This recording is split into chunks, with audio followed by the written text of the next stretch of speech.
তাহলে আরফার দিন একটা কাজ হলো, আরফার দিন থেকে তাকবীরে তাশরীকের কাজ। আরেকটা করণীয় হলো এই 10 দিনে তাকবীরে তাশরীক পড়া, অর্থাৎ নবম জিলহজ্জার ফজরের নামাজ থেকে শুরু করে 13ই জিলহজ্জার আসর পর্যন্ত তেইশ ওয়াক্ত নামাজ। চাই সে জামাতে নামাজ পড়ো, একাকী নামাজ পড়ো, মুসাফির হোক, মুকিম হোক, পুরুষ হোক, মেয়ে হোক, সকলের জন্য উচ্চ স্বরে তাকবীরে তাশরীক পড়াটা ওয়াজিব।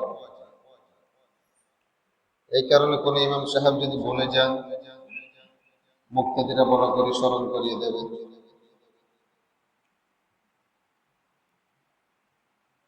এটার উদ্দেশ্য হলো হাজিরা তালবিয়া পড়ে আমরা এখানে তাকবীর তাশরীক করে তাদের সাথে একাকার হয়ে যাই।